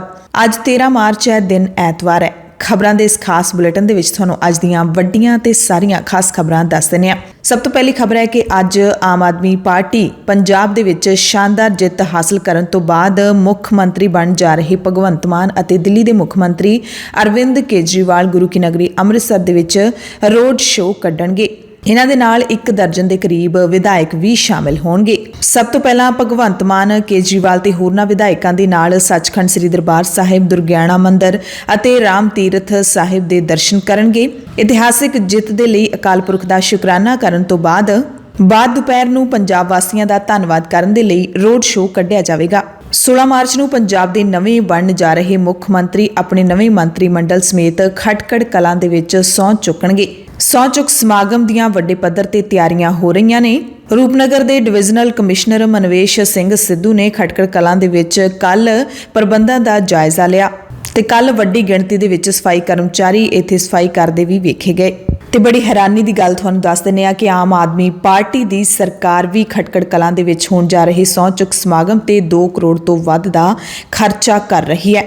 ਤੇ ਜੇ ਇਹ ਸਮਾਗਮ ਚੰਡੀਗੜ੍ਹ ਕਰਵਾਇਆ ਜਾਂਦਾ ਤਾਂ ਸਸਤਾ ਹੋ ਸਕਦਾ ਸੀ, ਕਿਉਂਕਿ ਹੁਣ ਖਟਕੜ ਕਲਾਂ ਪਿੰਡ ਦੇ ਵਿੱਚ ਸਭ ਦੇ ਲਈ ਵੱਖੋ ਵੱਖਰੇ ਪ੍ਰਬੰਧ ਕਰਨ ਦੇ ਲਈ ਇੰਨਾ ਖਰਚਾ ਰੱਖਿਆ ਗਿਆ। ਤੇ ਸਹੁੰ ਚੁੱਕ ਸਮਾਗਮ ਦਾ ਪ੍ਰਬੰਧ ਕਰਨ ਦੇ ਲਈ ਖਾਸ ਤੌਰ ਤੇ ਸਰਕਾਰੀ ਅਫਸਰਾਂ ਦੀ ਅਧਿਕਾਰੀਆਂ ਦੀ ਇੱਕ ਕਮੇਟੀ ਵੀ ਬਣਾਈ ਗਈ ਹੈ, ਜਿਸ ਦੇ ਚੇਅਰਮੈਨ ਏ ਵੇਣੂ ਪ੍ਰਸਾਦ, ਜਿਨ੍ਹਾਂ ਨੂੰ ਸੂਬੇ ਦੇ ਪ੍ਰਮੁੱਖ ਸਕੱਤਰ ਨਿਯੁਕਤ ਕੀਤਾ ਗਿਆ ਹੈ। ਹਾਲਾਂਕਿ ਰਸਮੀ ਜਿਹੜੀ ਨਿਯੁਕਤੀ ਹੈ ਉਹ ਮੁੱਖ ਮੰਤਰੀ ਬਣਨ ਤੋਂ ਬਾਅਦ ਹੋਵੇਗੀ। ਉਧਰ ਆਮ ਆਦਮੀ ਪਾਰਟੀ ਨੇ ਮੰਤਰੀ ਮੰਡਲ ਦੇ ਗਠਨ ਦੀ ਤਿਆਰੀ ਵੀ ਵਿੱਢ ਦਿੱਤੀ ਹੈ। ਪਾਰਟੀ ਦੂਸਰੀ ਵਾਰ ਜਿੱਤਣ ਵਾਲੇ ਵਿਧਾਇਕਾਂ ਨੂੰ ਵਜ਼ੀਰ ਬਣਾ ਸਕਦੀ ਹੈ ਤੇ ਇਸ ਦੇ ਨਾਲ ਹੀ ਵੱਡੇ ਥੰਮਾਂ ਨੂੰ ਹਰਾਉਣ ਵਾਲੇ ਉਮੀਦਵਾਰਾਂ ਨੂੰ ਵੀ ਵਜ਼ੀਰੀ ਮਿਲ ਸਕਦੀ ਹੈ। ਸਹੁੰ ਚੁੱਕਣ ਤੋਂ ਪਹਿਲਾਂ ਹੀ ਮੁੱਖ ਮੰਤਰੀ ਭਗਵੰਤ ਮਾਨ ਨੇ 2 ਕਾਰਵਾਈਆਂ ਕਰ ਵੀ ਦਿੱਤੀਆਂ ਨੇ। ਸਾਬਕਾ ਮੰਤਰੀਆਂ ਤੇ ਵਿਧਾਇਕਾਂ ਦੀ ਸੁਰੱਖਿਆ ਵਾਪਸ ਲੈਣ ਦੇ ਹੁਕਮ ਚਾੜ ਦਿੱਤੇ ਨੇ। ਇਸ ਦੇ ਨਾਲ ਹੀ ਪੰਜਾਬ ਦੇ ਪ੍ਰਮੁੱਖ ਸਕੱਤਰ ਦੀ ਜ਼ਿੰਮੇਵਾਰੀ ਵੀ ਏ ਵੇਣੂ ਪ੍ਰਸਾਦ ਨੂੰ ਦਿੱਤੇ ਜਾਣ ਦਾ ਫੈਸਲਾ ਲੈ ਲਿਆ ਗਿਆ। ਚੋਣ ਕਮਿਸ਼ਨ ਨੇ ਪੰਜਾਬ ਦੇ ਵਿੱਚੋਂ ਚੋਣ ਜ਼ਾਬਤਾ ਖਤਮ ਕਰ ਦਿੱਤਾ ਹੈ। ਅੱਜ ਦਿੱਲੀ ਦੇ ਵਿੱਚ ਕਾਂਗਰਸ ਵਰਕਿੰਗ ਕਮੇਟੀ ਦੀ ਮੀਟਿੰਗ ਵੀ ਹੋਏਗੀ। 5 ਸੂਬਿਆਂ ਦੇ ਵਿੱਚ ਜਿਹੜੀ ਕਰਾਰੀ ਹਾਰ ਮਿਲੀ ਹੈ ਕਾਂਗਰਸ ਨੂੰ, ਉਸ ਤੇ ਮੰਥਨ ਕੀਤਾ ਜਾਵੇਗਾ ਪਾਰਟੀ ਪ੍ਰਧਾਨ ਸੋਨੀਆ ਗਾਂਧੀ ਦੀ ਅਗਵਾਈ ਦੇ ਵਿੱਚ। ਤੇ ਪੰਜਾਬ ਦੇ ਵਿੱਚ ਕਾਂਗਰਸ ਦਾ ਕਲੇਸ਼ ਮੁੜ ਤੋਂ ਸ਼ੁਰੂ ਹੋ ਗਿਆ ਹੈ। ਕੈਪਟਨ ਅਮਰਿੰਦਰ ਸਿੰਘ ਨੂੰ ਗੱਦੀਓਂ ਲਾਉਣ ਵੇਲੇ ਬਿਲਕੁਲ ਨਾਲ ਰਹੇ ਨਵਜੋਤ ਸਿੰਘ ਸਿੱਧੂ ਅਤੇ ਸੁਖਜਿੰਦਰ ਸਿੰਘ ਰੰਧਾਵਾ ਦੇ ਵਖਰੇਵੇਂ ਵਾਧੇ ਨਜ਼ਰ ਆ ਰਹੇ ਨੇ। ਸੁਖਜਿੰਦਰ ਸਿੰਘ ਰੰਧਾਵਾ ਨੇ ਕਾਂਗਰਸ ਪ੍ਰਧਾਨ ਨਵਜੋਤ ਸਿੰਘ ਸਿੱਧੂ ਦੇ ਖਿਲਾਫ ਮੋਰਚਾ ਵਿੱਢ ਦਿੱਤਾ ਹੈ। ਰੰਧਾਵਾ ਨੇ ਕਿਹਾ ਕਿ ਕਾਂਗਰਸ ਦੀ ਹਾਰ ਲਈ ਸਿੱਧੂ ਹੀ ਜ਼ਿੰਮੇਦਾਰ ਨੇ ਤੇ ਪਾਰਟੀ ਦੀ ਹਾਰ ਦੀ ਨੈਤਿਕ ਜ਼ਿੰਮੇਵਾਰੀ ਲੈਂਦਿਆਂ ਸਿੱਧੂ ਨੂੰ ਤੁਰੰਤ ਪ੍ਰਭਾਵ ਤੋਂ ਅਸਤੀਫਾ ਦੇਣਾ ਚਾਹੀਦਾ ਹੈ। ਉਧਰ ਸ਼੍ਰੀ ਅਕਾਲ ਤਖਤ ਸਾਹਿਬ ਦੇ ਕਾਰਜਕਾਰੀ ਜਥੇਦਾਰ ਗਿਆਨੀ ਹਰਪ੍ਰੀਤ ਸਿੰਘ ਨੇ ਸ਼੍ਰੋਮਣੀ ਅਕਾਲੀ ਦਲ ਦੀ ਕਰਾਰੀ ਹਾਰ ਤੋਂ ਬਾਅਦ ਲੋਕਾਂ ਨੂੰ, ਸਿੱਖ ਸੰਗਤ ਨੂੰ, ਜਥੇਬੰਦੀਆਂ ਨੂੰ ਅਪੀਲ ਜਿਹੜੀ ਕੀਤੀ ਹੈ, ਇਕੱਠੇ ਹੋਣ ਦੀ ਅਪੀਲ ਕੀਤੀ ਹੈ ਕਿ ਅਕਾਲੀ ਦਲ ਦੀ ਹੋਂਦ ਬਚਾਉਣ ਦੇ ਲਈ ਸਾਰੇ ਅਕਾਲ ਤਖਤ ਸਾਹਿਬ ਦੇ ਝੰਡੇ ਹੇਠਾਂ ਇਕੱਠੇ ਹੋਵੋ। ਉਸ ਬਿਆਨ ਤੋਂ ਬਾਅਦ ਜਥੇਦਾਰ ਨੂੰ ਘੇਰਾ ਪੈਣਾ ਸ਼ੁਰੂ ਹੋ ਗਿਆ ਹੈ। ਪੰਥਕ ਜਥੇਬੰਦੀਆਂ, ਪੰਥਕ ਲੀਡਰਾਂ ਦੇ ਵੱਲੋਂ ਹੀ CBSE ਨੇ 10ਵੀਂ ਟਰਮ 1 ਦਾ ਨਤੀਜਾ ਐਲਾਨ ਦਿੱਤਾ ਹੈ। ਤੁਸੀਂ ਵੈਬਸਾਈਟ ਤੇ ਜਾ ਕੇ ਦੇਖ ਸਕਦੇ ਹੋ। ਅਤੇ ਕੇਂਦਰ ਸਰਕਾਰ ਨੇ ਨੀਟ ਦੇ ਲਈ ਕੱਟ ਆਫ 15% ਤੱਕ ਘਟਾਉਣ ਨੂੰ ਮਨਜ਼ੂਰੀ ਦੇ ਦਿੱਤੀ ਹੈ। ਵਿੱਤੀ ਵਰ੍ਹੇ 2021-22 ਦੇ ਲਈ EPF ਤੇ ਵਿਆਜ ਦਰ ਘਟਾ ਕੇ 8.1% ਕਰਨ ਦੀ ਤਜਵੀਜ਼ ਵੀ ਪੇਸ਼ ਕੀਤੀ ਗਈ ਹੈ। ਆਮ ਆਦਮੀ ਪਾਰਟੀ ਦੇ ਸਹੁੰ ਚੁੱਕ ਸਮਾਗਮ ਤੋਂ ਪਹਿਲਾਂ ਹੀ ਜਿੱਤਣ ਵਾਲੇ ਆਮ ਆਦਮੀ ਪਾਰਟੀ ਦੇ ਵਿਧਾਇਕ ਕੰਮਾਂ ਤੇ ਡਟ ਗਏ ਨੇ। ਕੋਈ ਹਸਪਤਾਲਾਂ ਦਾ ਦੌਰਾ ਕਰ ਰਿਹਾ ਹੈ, ਉੱਥੇ ਜਾਇਜ਼ਾ ਲੈ ਰਿਹਾ ਹੈ ਕਿ ਕੰਮ ਕਿਸ ਤਰੀਕੇ ਦੇ ਨਾਲ ਚੱਲ ਰਹੇ ਨੇ ਤੇ ਨਵੀਆਂ ਹਦਾਇਤਾਂ ਦੇ ਰਿਹਾ ਹੈ। ਇਸੇ ਤਰ੍ਹਾਂ ਜਿਹੜੇ ਮਲੋਟ ਤੋਂ ਜਿੱਤਣ ਵਾਲੀ ਡਾਕਟਰ ਬਲਜੀਤ ਕੌਰ ਦਿਹਾੜੀਦਾਰਾਂ ਦੇ ਦੁੱਖੜੇ ਸੁਣਨ ਵਾਸਤੇ ਪਹੁੰਚੀ ਹੈ ਤੇ ਪਤਾ ਲੱਗਿਆ ਕਿ ਪਹਿਲੀ ਵਾਰੀ ਇਹਨਾਂ ਦੇ ਕੋਲ ਕੋਈ ਲੀਡਰ ਪਹੁੰਚਿਆ ਤਾਂ ਆਪਣੇ ਦੁੱਖੜੇ ਦੱਸਦੇ ਹੋਏ ਮਜ਼ਦੂਰ ਭਾਵੁਕ ਹੋ ਗਏ ਸੀ। ਕੱਲ ਚੰਡੀਗੜ੍ਹ ਦੇ ਵਿੱਚ ਸ਼੍ਰੋਮਣੀ ਅਕਾਲੀ ਦਲ ਸੰਯੁਕਤ ਦੀ ਬੈਠਕ ਬੁਲਾਈ ਗਈ ਅਤੇ ਹਾਰ ਦੀ ਜ਼ਿੰਮੇਵਾਰੀ ਲੈਂਦਿਆਂ ਪਾਰਟੀ ਪ੍ਰਧਾਨ ਸੁਖਦੇਵ ਸਿੰਘ ਢੀਂਡਸਾ ਨੇ ਪ੍ਰਧਾਨਗੀ ਤੋਂ ਅਸਤੀਫਾ ਦੇ ਦਿੱਤਾ ਹੈ। ਹਾਲਾਂਕਿ ਪਾਰਟੀ ਦੇ ਸੀਨੀਅਰ ਅਹੁਦੇਦਾਰਾਂ ਨੇ ਸੁਖਦੇਵ ਸਿੰਘ ਢੀਂਡਸਾ ਦੀ ਕਾਰਗੁਜ਼ਾਰੀ ਤੇ ਤਸੱਲੀ ਪ੍ਰਗਟਾਈ ਤੇ ਅਸਤੀਫਾ ਨਾ ਦੇਣ ਦੇ ਲਈ ਕਿਹਾ, ਪਰ ਢੀਂਡਸਾ ਨੇ ਦਬਾਅ ਪਾਇਆ, ਜਿਸ ਤੋਂ ਬਾਅਦ 5 ਮੈਂਬਰੀ ਕਮੇਟੀ ਬਣਾਈ ਗਈ ਹੈ ਜੋ ਫੈਸਲਾ ਵਿਚਾਰ ਤੋਂ ਬਾਅਦ ਕਰੇਗੀ। ਪੰਜਾਬ ਦੇ ਨਵੇਂ ਬਣ ਜਾ ਰਹੇ ਮੁੱਖ ਮੰਤਰੀ ਭਗਵੰਤ ਮਾਨ ਨੇ ਕੱਲ ਸੰਗਰੂਰ ਦੇ ਗੁਰਦੁਆਰਾ ਜਨਮ ਅਸਥਾਨ ਸੰਤ ਬਾਬਾ ਅਤਰ ਸਿੰਘ ਸਾਹਿਬ ਵਿਖੇ ਮੱਥਾ ਟੇਕਿਆ। ਭਗਵੰਤ ਮਾਨ ਨੇ ਪੰਜਾਬੀਆਂ ਤੋਂ ਮਿਲੀ ਵੱਡੀ ਜਿੱਤ ਦੇ ਲਈ ਅਕਾਲ ਪੁਰਖ ਦਾ ਸ਼ੁਕਰਾਨਾ ਕੀਤਾ। ਮੀਡੀਆ ਨਾਲ ਗੱਲਬਾਤ ਕਰਦਿਆਂ ਭਗਵੰਤ ਮਾਨ ਨੇ ਕਿਹਾ ਕਿ ਸੰਤ ਅਤਰ ਸਿੰਘ ਮਸਤੂਆਣੇ ਵਾਲੇ ਵਿਦਿਆ ਦੇ ਪਹਿਲੇ ਪ੍ਰਚਾਰਕ ਹੋਏ ਨੇ ਤੇ ਉਹਨਾਂ ਦੇ ਆਸ਼ੇ ਮੁਤਾਬਿਕ ਆਮ ਆਦਮੀ ਪਾਰਟੀ ਦੀ ਬਣ ਜਾ ਰਹੀ ਸਰਕਾਰ ਵੀ ਸਿੱਖਿਆ ਦੇ ਮਿਆਰ ਵਿੱਚ ਸੁਧਾਰ ਕਰਨ ਲਈ ਪਹਿਲ ਦੇ ਆਧਾਰ ਤੇ ਕੰਮ ਕਰੇਗੀ ਤਾਂ ਕਿ ਪੰਜਾਬ ਦੇ ਹਰ ਵਰਗ ਦੇ ਵਿਦਿਆਰਥੀਆਂ ਨੂੰ ਸਿੱਖਿਆ ਮਿਲ ਸਕੇ। ਭਗਵੰਤ ਮਾਨ ਨੇ ਇਹ ਵੀ ਦੱਸਿਆ ਕਿ ਜਦੋਂ ਕਾਮੇਡੀ ਦੇ ਖੇਤਰ ਦੀ ਸ਼ੁਰੂਆਤ ਹੋਈ ਸੀ ਤਾਂ ਉਸ ਵਕਤ ਉਹ ਗੁਰਦੁਆਰਾ ਜਨਮ ਅਸਥਾਨ ਚੀਮਾ ਸਾਹਿਬ ਵਿਖੇ ਜਾ ਕੇ ਹਾਰਮੋਨੀਅਮ ਤੇ ਰਿਆਜ਼ ਵੀ ਕਰਦੇ ਹੁੰਦੇ ਸੀ। ਭਗਵੰਤ ਮਾਨ ਨੇ ਅਕਾਲ ਅਕੈਡਮੀ ਚੀਮਾ ਸਾਹਿਬ ਦਾ ਦੌਰਾ ਕਰਕੇ ਕਲਗੀਧਰ ਟਰੱਸਟ ਵੱਲੋਂ ਦੇਸ਼ ਭਰ ਵਿੱਚ ਚਲਾਈਆਂ ਜਾ ਰਹੀਆਂ 129 ਅਕਾਲ ਅਕੈਡਮੀਆਂ ਅਤੇ 2 ਯੂਨੀਵਰਸਿਟੀਆਂ ਦੇ ਵਿੱਚ ਜੋ ਬੱਚਿਆਂ ਨੂੰ ਵਿੱਦਿਆ ਦਿੱਤੀ ਜਾ ਰਹੀ ਹੈ ਉਸ ਦੀ ਪ੍ਰਸ਼ੰਸਾ ਵੀ ਕੀਤੀ। ਭਗਵੰਤ ਮਾਨ ਨੇ ਸੰਤ ਅਤਰ ਸਿੰਘ ਦੇ 156ਵੇਂ ਜਨਮ ਦਿਹਾੜੇ ਦੀ ਮੁਬਾਰਕਬਾਦ ਵੀ ਦਿੱਤੀ। ਇਸ ਮੌਕੇ ਕਲਗੀਧਰ ਟਰੱਸਟ ਦੇ ਪ੍ਰਧਾਨ ਡਾਕਟਰ ਦਵਿੰਦਰ ਸਿੰਘ ਅਤੇ ਗੁਰਦੁਆਰਾ ਜਨਮ ਅਸਥਾਨ ਦੇ ਮੁੱਖ ਸੇਵਾਦਾਰ ਭਾਈ ਜਗਜੀਤ ਸਿੰਘ ਵੱਲੋਂ ਭਗਵੰਤ ਮਾਨ ਦਾ ਸਨਮਾਨ ਵੀ ਕੀਤਾ ਗਿਆ। ਸੁਖਪਾਲ ਸਿੰਘ ਖਹਿਰਾ ਕੱਲ ਬਹਿਬਲ ਕਲਾਂ ਜਾ ਕੇ ਗੋਲੀकांड ਦੇ ਪੀੜਤਾਂ ਨੂੰ ਮਿਲੇ ਨੇ ਅਤੇ ਆਮ ਆਦਮੀ ਪਾਰਟੀ ਨੂੰ 6 ਮਹੀਨੇ ਦਾ ਅਲਟੀਮੇਟਮ ਦਿੱਤਾ ਹੈ ਇਨਸਾਫ ਦੇਣ ਦੇ ਲਈ। ਸ਼੍ਰੀ ਹੇਮਕੁੰਟ ਸਾਹਿਬ ਦੀ ਇਤਿਹਾਸਿਕ ਯਾਤਰਾ ਇਸ ਵਾਰੀ ਮਈ-ਜੂਨ ਵਿੱਚ ਸ਼ੁਰੂ ਹੋਣ ਦੀ ਸੰਭਾਵਨਾ ਹੈ। ਹਾਲਾਂਕਿ ਹਾਲੇ ਤੱਕ ਸਾਰਾ ਇਲਾਕਾ ਬਰਫ਼ ਦੇ ਨਾਲ ਢੱਕਿਆ ਹੋਇਆ ਹੈ, ਪਰ NS ਬਿੰਦਰਾ ਜਿਹੜੇ ਕਿ ਹੇਮਕੁੰਟ ਸਾਹਿਬ ਮੈਨੇਜਮੈਂਟ ਟਰੱਸਟ ਦੇ ਪ੍ਰਧਾਨ ਨੇ, ਚੇਅਰਮੈਨ ਨੇ, ਉਹਨਾਂ ਨੇ ਦੱਸਿਆ ਕਿ ਟਰੱਸਟ ਦੀ ਟੀਮ ਮੈਨੇਜਰ ਸੇਵਾ ਸਿੰਘ ਦੀ ਅਗਵਾਈ ਵਿੱਚ ਗੁਰਦੁਆਰਾ ਗੋਬਿੰਦ ਘਾਟ ਤੋਂ ਗੋਬਿੰਦ ਧਾਮ ਤੱਕ ਹੋ ਕੇ ਆਈ ਹੈ। ਹਾਲੇ 3 ਤੋਂ 4 ਫੁੱਟ ਤੱਕ ਬਰਫ਼ ਪਈ ਹੈ, ਪਰ ਮਈ-ਜੂਨ ਦੇ ਵਿੱਚ ਯਾਤਰਾ ਸ਼ੁਰੂ ਹੋ ਸਕਦੀ ਹੈ। ਪੰਜਾਬ ਵਿਧਾਨ ਸਭਾ ਚੋਣ ਨਤੀਜਿਆਂ ਤੋਂ ਬਾਅਦ ਪੰਜਾਬ ਦੀਆਂ ਕਿਸਾਨ ਜਥੇਬੰਦੀਆਂ ਦੀ ਮੁੱਲਾਂਪੁਰ ਦਾਖਾ ਦੇ ਵਿੱਚ ਮੀਟਿੰਗ ਹੋਈ ਤੇ ਕਿਸਾਨ ਲੀਡਰਾਂ ਨੇ ਕਿਹਾ ਕਿ ਕੱਲ ਨੂੰ ਦਿੱਲੀ ਦੇ ਵਿੱਚ ਸੰਯੁਕਤ ਕਿਸਾਨ ਮੋਰਚੇ ਦੀ ਜਿਹੜੀ ਬੈਠਕ ਹੋਣ ਜਾ ਰਹੀ ਹੈ ਉਸ ਦੇ ਵਿੱਚ ਕੇਂਦਰ ਦੀ ਘੇਰਾਬੰਦੀ ਦੇ ਲਈ ਰਣਨੀਤੀ ਘੜੀ ਜਾਵੇਗੀ। ਸਿਆਸਤ ਨਾਲ ਜੁੜੀ ਇੱਕ ਹੋਰ ਅਪਡੇਟ ਤੁਹਾਨੂੰ ਦੱਸ ਦਿੰਦੇ ਹਾਂ ਕਿ ਸ਼੍ਰੋਮਣੀ ਅਕਾਲੀ ਦਲ ਦੀ ਨਿਰਾਸ਼ਾਜਨਕ ਹਾਰ ਤੋਂ ਬਾਅਦ ਸੁਖਬੀਰ ਬਾਦਲ ਦੇ ਅਸਤੀਫੇ ਦੀ ਮੰਗ ਲਗਾਤਾਰ ਉੱਠ ਰਹੀ ਹੈ। ਭਵਾਨੀਗੜ੍ਹ ਤੋਂ ਕਿਸਾਨ ਵਿੰਗ ਦੇ ਜ਼ਿਲ੍ਹਾ ਪ੍ਰਧਾਨ ਹਰਵਿੰਦਰ ਸਿੰਘ ਕਾਕੜਾ ਨੇ ਜ਼ਿਲ੍ਹਾ ਪ੍ਰਧਾਨ ਦੇ ਅਹੁਦੇ ਤੋਂ ਖੁਦ ਵੀ ਅਸਤੀਫਾ ਦੇ ਦਿੱਤਾ ਹੈ ਤੇ ਸੁਖਬੀਰ ਬਾਦਲ ਦੇ ਅਸਤੀਫੇ ਦੀ ਵੀ ਮੰਗ ਕੀਤੀ ਹੈ। ਉਧਰ ਟਾਂਡਾ ਦੇ ਵਿੱਚ ਜਿਹੜਾ 20 ਗਊਆਂ ਮਰੀਆਂ ਹੋਈਆਂ ਮਿਲੀਆਂ ਨੇ ਤੇ ਉੱਥੇ ਹਿੰਦੂ ਜਥੇਬੰਦੀਆਂ ਨੇ ਕੌਮੀ ਮਾਰਗ ਜਾਮ ਕਰ ਦਿੱਤਾ। ਉਸ ਦਾ ਗੰਭੀਰ ਨੋਟਿਸ ਲੈਂਦਿਆਂ ਪੰਜਾਬ ਦੇ ਮੁੱਖ ਮੰਤਰੀ ਭਗਵੰਤ ਮਾਨ ਨੇ DGP ਨੂੰ ਜਾਂਚ ਕਰਨ ਦੇ ਹੁਕਮ ਦੇ ਦਿੱਤੇ ਨੇ। ਰੂਸ ਯੂਕਰੇਨ ਯੁੱਧ ਦੀ ਗੱਲ ਕਰ ਲਈਏ ਤਾਂ ਜੰਗ ਲਗਾਤਾਰ ਜਾਰੀ ਹੈ ਤੇ ਯੂਕਰੇਨ ਦੇ ਰਾਸ਼ਟਰਪਤੀ ਵੋਲੋਦੀਮੀਰ ਜ਼ੈਲੈਂਸਕੀ ਨੇ ਰਾਜਧਾਨੀ ਕੀਵ ਦੇ ਵਿੱਚ ਪ੍ਰੈਸ ਕਾਨਫਰੰਸ ਕੀਤੀ ਅਤੇ ਦੱਸਿਆ ਕਿ ਹੁਣ ਤੱਕ ਕਰੀਬ ਯੂਕਰੇਨ ਦੇ 1300 ਫੌਜੀਆਂ ਦੀ ਲੜਾਈ ਦੇ ਵਿੱਚ ਮੌਤ ਹੋ ਚੁੱਕੀ ਹੈ। ਉਹਨਾਂ ਨੇ ਇਹ ਵੀ ਦਾਅਵਾ ਕੀਤਾ ਕਿ 500 ਤੋਂ 600 ਦੇ ਕਰੀਬ ਰੂਸੀ ਫੌਜੀਆਂ ਨੇ ਯੂਕਰੇਨ ਦੀ ਫੌਜ ਦੇ ਮੂਹਰੇ ਆਤਮ ਸਮਰਪਣ ਵੀ ਕੀਤਾ ਹੈ ਅਤੇ ਹਜ਼ਾਰਾਂ ਦੀ ਗਿਣਤੀ ਦੇ ਵਿੱਚ ਰੂਸੀ ਫੌਜੀਆਂ ਦੀ ਮੌਤ ਵੀ ਹੋ ਚੁੱਕੀ ਹੈ। ਯੂਕਰੇਨ ਦੇ ਵਿਦੇਸ਼ ਮੰਤਰਾਲੇ ਨੇ ਇਹ ਵੀ ਦਾਅਵਾ ਕੀਤਾ ਹੈ ਕਿ ਰੂਸੀ ਫੌਜ ਨੇ ਦੱਖਣੀ ਯੂਕਰੇਨ ਦੇ ਸ਼ਹਿਰ ਮਾਰੀਓਪੋਲ ਦੇ ਵਿੱਚ ਇੱਕ ਮਸੀਤ ਤੇ ਗੋਲੀਬਾਰੀ ਕੀਤੀ ਹੈ। ਉਹ ਮਸੀਤ ਜਿਸ ਵਿੱਚ 80 ਲੋਕਾਂ ਨੇ ਸ਼ਰਨ ਲਈ ਸੀ। ਰੂਸ ਦੇ ਵਿੱਚ ਬਹੁਤ ਸਾਰੀਆਂ ਕੰਪਨੀਆਂ ਨੇ, ਕੌਮਾਂਤਰੀ ਕੰਪਨੀਆਂ ਨੇ ਆਪਣੇ ਕਾਰੋਬਾਰ ਬੰਦ ਕਰ ਦਿੱਤੇ ਨੇ, ਪਰ 버ਗਰ ਕਿੰਗ, KFC ਵਰਗੀਆਂ ਕੰਪਨੀਆਂ ਰੂਸ ਵਿੱਚ ਹਾਲੇ ਵੀ ਕੰਮ ਕਰ ਰਹੀਆਂ ਨੇ। ਖਬਰਾਂ ਦੇ ਇਸ ਖਾਸ ਬੁਲੇਟਿਨ ਦੇ ਵਿੱਚ ਤੁਹਾਨੂੰ ਕੁਝ ਹੋਰ ਖਾਸ ਤੇ ਅਹਿਮ ਖਬਰਾਂ ਦੱਸ ਦਿੰਦੇ ਹਾਂ। ਆਮ ਆਦਮੀ ਪਾਰਟੀ ਦੇ ਮੁੱਖ ਮੰਤਰੀ ਚਿਹਰਾ ਅਤੇ ਵਿਧਾਇਕ ਦਲ ਦੇ ਲੀਡਰ ਭਗਵੰਤ ਮਾਨ ਨੇ ਪੰਜਾਬ ਦੇ ਰਾਜਪਾਲ ਬਨਵਾਰੀ ਲਾਲ ਪੁਰੋਹਿਤ ਦੇ ਨਾਲ ਸ਼ਨੀਚਰਵਾਰ ਸਵੇਰੇ ਮੁਲਾਕਾਤ ਕੀਤੀ ਅਤੇ ਰਾਜਪਾਲ ਨੂੰ 92 ਵਿਧਾਇਕਾਂ ਦਾ ਸਮਰਥਨ ਪੱਤਰ ਸੌਂਪ ਕੇ ਸੂਬੇ ਵਿੱਚ ਸਰਕਾਰ ਬਣਾਉਣ ਦਾ ਦਾਅਵਾ ਪੇਸ਼ ਕੀਤਾ। ਸਰਕਾਰ ਬਣਾਉਣ ਦਾ ਦਾਅਵਾ ਪੇਸ਼ ਕਰਨ ਤੋਂ ਬਾਅਦ ਭਗਵੰਤ ਮਾਨ ਮੀਡੀਆ ਦੇ ਨਾਲ ਵੀ ਮੁਖਾਤਿਬ ਹੋਏ। ਮਾਨ ਨੇ ਕਿਹਾ ਕਿ ਪੰਜਾਬ ਦੇ ਰਾਜਪਾਲ ਸਾਹਿਬ ਨੂੰ ਮਿਲ ਕੇ ਸਾਰੇ ਵਿਧਾਇਕਾਂ ਦਾ ਸਮਰਥਨ ਪੱਤਰ ਸੌਂਪ ਦਿੱਤਾ ਹੈ। ਉਹਨਾਂ ਨੇ ਖਿੜੇ ਮੱਥੇ ਪ੍ਰਵਾਨ ਕਰ ਲਿਆ ਤੇ 16 ਮਾਰਚ ਨੂੰ 12:30 ਵਜੇ ਸ਼ਹੀਦ ਭਗਤ ਸਿੰਘ ਦੇ ਜੱਦੀ ਪਿੰਡ ਖਟਕੜ ਕਲਾਂ ਵਿਖੇ ਸਹੁੰ ਚੁੱਕ ਸਮਾਗਮ ਹੋਵੇਗਾ। ਭਗਵੰਤ ਮਾਨ ਨੇ ਸਾਰੇ ਪੰਜਾਬ ਵਾਸੀਆਂ ਨੂੰ ਸੱਦਾ ਦਿੱਤਾ ਹੈ, ਕਿਹਾ ਕਿ ਪੂਰੇ ਪੰਜਾਬ ਤੋਂ ਘਰ-ਘਰ ਤੋਂ ਲੋਕ ਪਹੁੰਚਣਗੇ, ਸ਼ਹੀਦ ਭਗਤ ਸਿੰਘ ਨੂੰ ਸ਼ਰਧਾਂਜਲੀ ਦੇਵਾਂਗੇ, ਸ਼ਹੀਦ ਭਗਤ ਸਿੰਘ ਦੇ ਸੁਪਨਿਆਂ ਦੀ ਆਜ਼ਾਦੀ ਨੂੰ ਘਰ-ਘਰ ਪਹੁੰਚਾਉਣ ਦਾ ਸੰਕਲਪ ਵੀ ਲਵਾਂਗੇ। ਉਹਨਾਂ ਕਿਹਾ ਕਿ ਸਾਰੇ ਪੰਜਾਬ ਨੂੰ ਮੈਂ ਸੱਦਾ ਪੱਤਰ ਦਿੰਦਾ ਹਾਂ ਕਿਉਂਕਿ ਮੈਂ ਨਹੀਂ, ਸਾਡੀ ਵਜ਼ਾਰਤ ਨੇ ਨਹੀਂ, ਕੱਲੇ ਪੰਜਾਬੀ ਨੇ ਸਹੁੰ ਚੁੱਕਣੀ ਹੈ, ਪੰਜਾਬ ਨੂੰ ਮੁੜ ਪੰਜਾਬ ਬਣਾਉਣ ਦੀ ਸਹੁੰ ਚੁੱਕਣੀ ਹੈ। ਕੈਬਨਿਟ ਬਾਰੇ ਬੋਲਦਿਆਂ ਭਗਵੰਤ ਮਾਨ ਨੇ ਕਿਹਾ ਕਿ ਸਾਡੀ ਕੈਬਨਿਟ ਬਹੁਤ ਚੰਗੀ ਹੋਵੇਗੀ, ਇਤਿਹਾਸਿਕ ਫੈਸਲੇ ਲਵੇਗੀ, ਅਜਿਹੇ ਫੈਸਲੇ ਜੋ ਅੱਜ ਤੋਂ ਪਹਿਲਾਂ ਕਦੇ ਨਾ ਲਏ ਗਏ ਹੋਣ। ਸਮਰਥਨ ਪੱਤਰ ਜਿਹੜਾ 91 ਵਿਧਾਇਕਾਂ ਦਾ ਉਹ ਅਸੀਂ ਸੌਂਪਿਆ ਤੇ ਉਹਨਾਂ ਨੇ ਖਿੜੇ ਮੱਥੇ ਇਹਨੂੰ ਪ੍ਰਵਾਨ ਕੀਤਾ ਹੈ ਤੇ 16 ਮਾਰਚ ਨੂੰ 12:30 ਵਜੇ ਫਤਿਹਗੜ੍ਹ ਕਲਾਂ ਵਿਖੇ ਸਹੁੰ ਚੁੱਕ ਸਮਾਗਮ ਹੋਊਗਾ 16 ਮਾਰਚ ਨੂੰ 12:30 ਵਜੇ ਤੇ ਪੰਜਾਬ ਦੇ ਸਾਰੇ ਲੋਕਾਂ ਨੂੰ ਸਾਡੇ ਵੱਲੋਂ ਸੱਦਾ ਪੱਤਰ ਹੈ। ਕੱਲੇ ਕੱਲੇ ਪੰਜਾਬੀ ਨੇ ਸਹੁੰ ਚੱਕਣੀ ਹੈ ਉਸ ਦਿਨ। ਪੰਜਾਬ ਨੂੰ ਦੁਬਾਰਾ ਪੰਜਾਬ ਬਣਾਉਣ ਦੀ ਸਹੁੰ ਚੱਕਣੀ ਹੈ। ਆਪਣਾ ਸਭ ਕੁਝ ਪੰਜਾਬ ਦੀ ਤਰੱਕੀ ਲਈ ਨਿਸ਼ਾਵਰ ਕਰਨ ਦੀ ਸਹੁੰ ਚੱਕਾਂਗੇ। ਉਧਰ ਪੰਜਾਬ ਵਿਧਾਨ ਸਭਾ ਚੋਣਾਂ ਦੇ ਵਿੱਚ ਸ਼੍ਰੋਮਣੀ ਅਕਾਲੀ ਦਲ ਦੀ ਹਾਰ ਤੋਂ ਬਾਅਦ ਸ਼੍ਰੀ ਅਕਾਲ ਤਖਤ ਸਾਹਿਬ ਦੇ ਕਾਰਜਕਾਰੀ ਜਥੇਦਾਰ ਗਿਆਨੀ ਹਰਪ੍ਰੀਤ ਸਿੰਘ ਦਾ ਬਿਆਨ ਸਾਹਮਣੇ ਆਇਆ ਹੈ। ਗਿਆਨੀ ਹਰਪ੍ਰੀਤ ਸਿੰਘ ਨੇ ਕਿਹਾ ਕਿ ਅਕਾਲੀ ਦਲ ਦਾ ਪੰਜਾਬ ਦੇ ਵਿੱਚੋਂ ਖਤਮ ਹੋਣਾ ਸਿੱਖਾਂ ਦੇ ਲਈ ਬਹੁਤ ਜ਼ਿਆਦਾ ਘਾਤਕ ਹੈ। ਉਹਨਾਂ ਕਿਹਾ ਕਿ ਸ਼੍ਰੋਮਣੀ ਅਕਾਲੀ ਦਲ ਦਾ ਖਤਮ ਹੋਣਾ ਦੇਸ਼ ਦੇ ਨਾਲ-ਨਾਲ ਸਿੱਖਾਂ ਦੇ ਲਈ ਵੀ ਘਾਤਕ ਹੈ, ਕਿਉਂਕਿ ਸ਼੍ਰੋਮਣੀ ਅਕਾਲੀ ਦਲ ਹੀ ਇੱਕੋ ਇੱਕ ਅਜਿਹੀ ਪਾਰਟੀ ਹੈ ਜਿਸ ਨੇ ਦੇਸ਼ ਦੀ ਆਜ਼ਾਦੀ ਵਿੱਚ ਅਹਿਮ ਭੂਮਿਕਾ ਨਿਭਾਈ ਹੈ। ਉਹਨਾਂ ਨੇ ਕਿਹਾ ਕਿ ਹੁਣ ਸਮਾਂ ਆ ਗਿਆ ਕਿ ਅਕਾਲੀ ਦਲ ਦੇ ਸਾਰੇ ਧੜੇ ਨੇ ਜਿਹੜੇ ਉਹ ਤਖਤ ਸਾਹਿਬ ਵਿਖੇ ਇਕੱਠੇ ਹੋਣ ਅਤੇ ਆਪਣੇ ਵੱਖਰੇਵੇਂ ਮਿਟਾ ਕੇ ਇਕਜੁੱਟ ਹੋ ਕੇ ਸ਼੍ਰੋਮਣੀ ਅਕਾਲੀ ਦਲ ਨੂੰ ਮਜ਼ਬੂਤ ਕਰਨ। ਉਹਨਾਂ ਨੇ ਕਿਹਾ ਕਿ ਸ਼੍ਰੋਮਣੀ ਅਕਾਲੀ ਦਲ ਇੱਕ ਪਾਰਟੀ ਨਹੀਂ, ਇੱਕ ਸੋਚ ਹੈ ਜਿਸ ਨੂੰ ਬਾਕੀ ਸਿਆਸੀ ਤਰ੍ਹਾਂ ਖੋਰਾ ਲਾ ਰਹੀਆਂ ਨੇ। ਪੰਜਾਬ ਦੇ ਲੋਕਾਂ ਨੂੰ ਹੀ ਮੁੜ ਸ਼੍ਰੋਮਣੀ ਅਕਾਲੀ ਦਲ ਨੂੰ ਉਜਾਗਰ ਕਰਨਾ ਪਵੇਗਾ।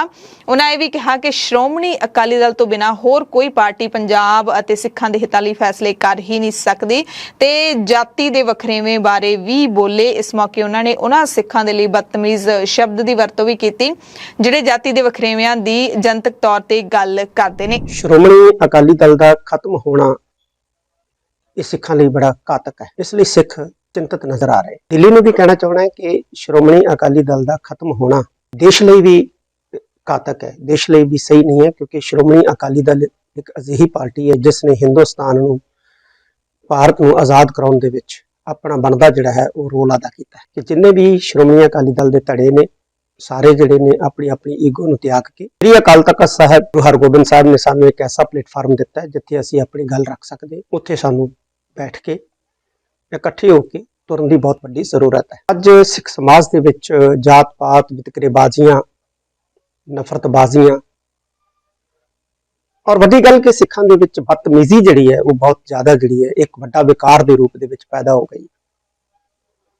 ਇਸ ਨੂੰ ਦੂਰ ਕਰਨ ਦੇ ਲਈ ਵੀ ਸ਼੍ਰੋਮਣੀ ਅਕਾਲੀ ਦਲ ਨੂੰ ਯਤਨਸ਼ੀਲ ਹੋਣਾ ਚਾਹੀਦਾ ਹੈ। ਔਰ ਸ੍ਰੀ ਅਕਾਲ ਤਖਤ ਸਾਹਿਬ ਤੇ ਆਓ, ਬੈਠੋ। ਸ੍ਰੀ ਅਕਾਲ ਤਖਤ ਸਾਹਿਬ ਤੁਹਾਡਾ ਹੈ, ਸ੍ਰੀ ਅਕਾਲ ਤਖਤ ਸਾਹਿਬ ਵੱਲ ਮੁੱਖ ਕਰੋ। ਸ੍ਰੀ ਅਕਾਲ ਤਖਤ ਸਾਹਿਬ ਤੁਹਾਡੀ ਤਾਕਤ ਬਣੇਗਾ ਔਰ ਤੁਸੀਂ ਤਾਕਤਵਰ ਹੋਵੋਗੇ। ਗਿਆਨੀ ਹਰਪ੍ਰੀਤ ਸਿੰਘ ਦੇ ਇਸ ਬਿਆਨ ਤੋਂ ਬਾਅਦ ਪੰਥਕ ਹਲਕਿਆਂ ਦੇ ਵਿੱਚ ਕਾਫੀ ਹਲਚਲ ਮਚੀ ਹੈ। ਸ਼੍ਰੀ ਅਕਾਲ ਤਖਤ ਸਾਹਿਬ ਦੇ ਸਾਬਕਾ ਜਥੇਦਾਰ ਅਤੇ ਪੰਥਕ ਅਕਾਲੀ ਲਹਿਰ ਦੇ ਪ੍ਰਧਾਨ ਭਾਈ ਰਣਜੀਤ ਸਿੰਘ ਨੇ ਜਥੇਦਾਰ ਸਾਹਿਬ ਨੂੰ ਕਿਹਾ ਹੈ ਕਿ ਜਥੇਦਾਰ ਜੀ, ਖਤਮ ਸ਼੍ਰੋਮਣੀ ਅਕਾਲੀ ਦਲ ਨਹੀਂ ਹੋਇਆ, ਨਾ ਹੀ ਹੋਣਾ ਹੈ, ਖਤਮ ਬਾਦਲ ਪਰਿਵਾਰ ਹੋਇਆ ਹੈ। ਤੁਸੀਂ ਅਕਾਲ ਤਖਤ ਸਾਹਿਬ ਤੇ ਬਹਿ ਕੇ ਇਹ ਕੀਰਨੇ ਨਾ ਪਾਓ ਕਿ ਸ਼੍ਰੋਮਣੀ ਅਕਾਲੀ ਦਲ ਖਤਮ ਹੋ ਗਿਆ, ਕਿਉਂਕਿ ਅਕਾਲ ਤਖਤ ਸਾਹਿਬ ਪੰਥ ਦੀ ਚੜ੍ਹਦੀ ਕਲਾ ਦੇ ਜੈਕਾਰੇ ਗੁੰਜਾਉਂਦਾ ਹੈ। ਉਹਨਾਂ ਨੇ ਸਵਾਲ ਵੀ ਪੁੱਛੇ ਕਿ ਕੀ ਉਦੋਂ ਅਕਾਲੀ ਦਲ ਜਿਉਂਦਾ ਸੀ ਜਦੋਂ ਬਰਗਾੜੀ ਦੇ ਵਿੱਚ ਬੇਅਦਬੀ ਹੋਈ ਸੀ। ਕਈ ਤਿੱਖੇ ਸਵਾਲ ਉਹਨਾਂ ਨੇ ਜਥੇਦਾਰ ਹਰਪ੍ਰੀਤ ਸਿੰਘ ਨੂੰ ਪੁੱਛੇ ਨੇ। ਤੁਸੀਂ ਕੀਰਨੇ ਪਾਉਂਦਿਆਂ ਕਿਹਾ ਕਿ ਸ਼੍ਰੋਮਣੀ ਅਕਾਲੀ ਦਲ ਦਾ ਖਤਮ ਹੋਣਾ ਸਿੱਖ ਕੌਮ ਲਈ ਘਾਤਕ ਹੈ। ਮੈਨੂੰ ਅਫਸੋਸ ਹੈ ਤੁਹਾਡੀ ਜ਼ੁਬਾਨ ਚੋਂ ਇਹ ਸ਼ਬਦ ਨਿਕਲ ਰਹੇ ਨੇ। ਅਕਾਲੀ ਦਲ ਨਾ ਕਦੀ ਖਤਮ ਹੋਇਆ ਗਿਆ ਨਹੀਂ ਜੀ, ਨਾ ਹੋ ਸਕਦਾ। ਖਤਮ ਹੋਇਆ ਤੇ ਬਾਦਲ ਦਾ ਪਰਿਵਾਰ ਖਤਮ ਹੋਇਆ, ਜਿਹਦੀਆਂ ਤੁਸੀਂ ਜੁੱਤੀਆਂ ਚੁੱਕਦੇ ਫਿਰਦੇ ਹੋ, ਜਿਹਦੀਆਂ ਤੁਸੀਂ ਬੁੱਤੀਆਂ ਸਾਰਦੇ ਫਿਰਦੇ ਹੋ। ਇਹ ਤੁਹਾਡੀਆਂ ਜ਼ਿੰਮੇਵਾਰੀਆਂ ਨਹੀਂ ਜਿਹੜੀਆਂ ਤੁਸੀਂ ਨਿਭਾ ਰਹੇ ਹੋ। ਤੁਸੀਂ ਇੱਕ ਗੁਲਾਮ ਦੀ ਜ਼ਿੰਦਗੀ ਜਿਉ ਰਹੇ ਹੋ। ਤੁਸੀਂ ਗੁਲਾਮਾਂ ਵਾਲਾ ਜਿਹੜਾ ਵਿਵਹਾਰ ਸ਼ੁਰੂ ਕੀਤਾ ਇਹਨੂੰ ਬੰਦ ਕਰੋ। ਗਿਆਨੀ ਹਰਪ੍ਰੀਤ ਸਿੰਘ ਜੀ, ਤੁਸੀਂ ਦਿੱਲੀ ਨੂੰ ਅਪੀਲ ਕਰ ਰਹੇ ਹੋ ਕਿ ਅਕਾਲੀ ਦਲ ਬਚਾਵੇ, ਇਹਦੇ ਮਾਅਨੇ ਕੀ ਨੇ? ਸਿੱਖ ਕੌਮ ਨੂੰ ਸਮਝਾਓ, ਇੱਕ ਦਫਾ ਹੋਰ ਕਲੀਅਰ ਕਰੋ। ਦਿੱਲੀ ਤੁਸੀਂ ਕਿਸ ਨੂੰ ਕਹਿ ਰਹੇ ਹੋ ਅਕਾਲੀ ਦਲ ਬਚਾਉਣ ਲਈ? ਕਿਸ ਨੂੰ ਅਪੀਲ ਕਰ ਰਹੇ ਹੋ ਤੇ ਕਿਹਦੇ ਕਹਿਣ ਤੇ ਕਰ ਰਹੇ ਹੋ ਤੇ ਉਹ ਕਿਵੇਂ ਬਚਾਊਗਾ? ਗਿਆਨੀ ਹਰਪ੍ਰੀਤ ਸਿੰਘ ਜੀ, ਤੁਸੀਂ ਵੱਖ-ਵੱਖ ਅਕਾਲੀ ਧੜਿਆਂ ਦੇ ਆਗੂਆਂ ਨੂੰ ਕਿਹਾ ਕਿ ਆਪਣੀ ਈਗੋ ਤਿਆਗੋ। ਇਹ ਨਿਰਮਾਣਤਾ ਤੁਹਾਡੇ 'ਚ ਹੀ ਆ ਇਕੱਲਿਆਂ 'ਚ, ਜਾਂ ਪ੍ਰਕਾਸ਼ ਸਿੰਘ ਬਾਦਲ ਤੇ ਉਹਦੇ ਕੁਟੰਬ 'ਚ ਹੀ ਆ, ਬਾਦਲ ਲਾਣੇ 'ਚ ਹੀ ਆ ਇਹ ਨਿਰਮਾਣਤਾ?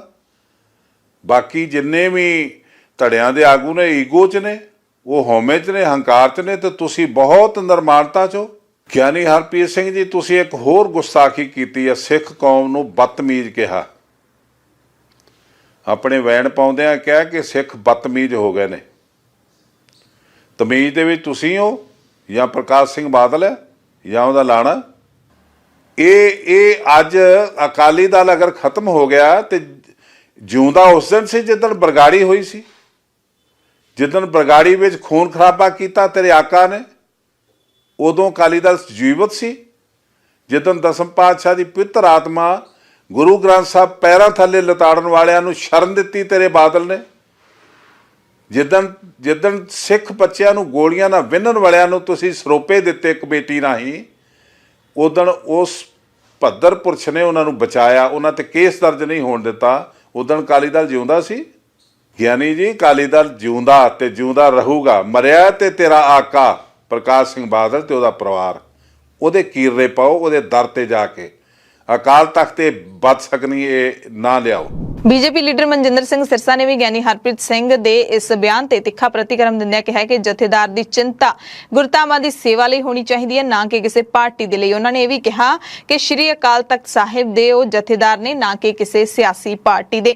ਸਿੱਖ ਪ੍ਰਚਾਰਕ ਭਾਈ ਸਤਨਾਮ ਸਿੰਘ ਚੰਦੜ ਨੇ ਵੀ ਕਿਹਾ ਹੈ, ਜਥੇਦਾਰ ਸਾਹਿਬ ਦੇ ਇਸ ਬਿਆਨ ਤੋਂ ਬਾਅਦ ਆਪਣਾ ਬਿਆਨ ਦਿੰਦਿਆਂ ਕਿਹਾ ਹੈ ਕਿ ਜਥੇਦਾਰ ਸਾਹਿਬ ਨੂੰ ਸਮਝਣਾ ਚਾਹੀਦਾ ਹੈ ਕਿ ਖਤਮ ਅਕਾਲੀ ਦਲ ਨਹੀਂ ਹੋਇਆ, ਖਤਮ ਬਾਦਲ ਪਰਿਵਾਰ ਹੋਇਆ।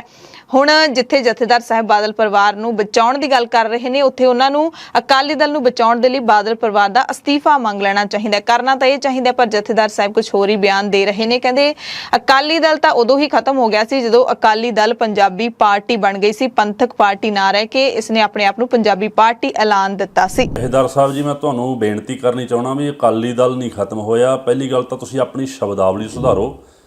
ਇਹ ਬਾਦਲ ਦਲ ਖਤਮ ਹੋਇਆ ਔਰ ਅਕਾਲੀ ਦਲ ਅੱਜ ਦਾ ਨਹੀਂ ਖਤਮ ਹੋਇਆ।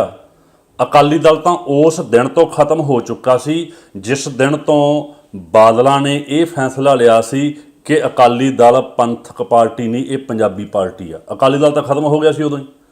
ਅਕਾਲੀ ਦਲ ਤਾਂ ਉਦੋਂ ਖਤਮ ਹੋ ਗਿਆ ਜਦੋਂ ਪੰਜਾਬ ਦੇ ਵਿੱਚ ਚਿੱਟਾ ਆ ਗਿਆ ਸੀ। ਅਕਾਲੀ ਦਲ ਤਾਂ ਉਦੋਂ ਖਤਮ ਹੋ ਗਿਆ ਸੀ ਜਦੋਂ ਬਾਦਲ ਪਰਿਵਾਰ ਜਾ ਕੇ ਸੌਦਾ ਸਾਧ ਦੇ ਖੁਰੜਿਆਂ 'ਚ ਬਹਿੰਦਾ ਸੀ। ਕੀ ਉਦੋਂ ਅਕਾਲੀ ਦਲ ਜਿਉਂਦਾ ਸੀ?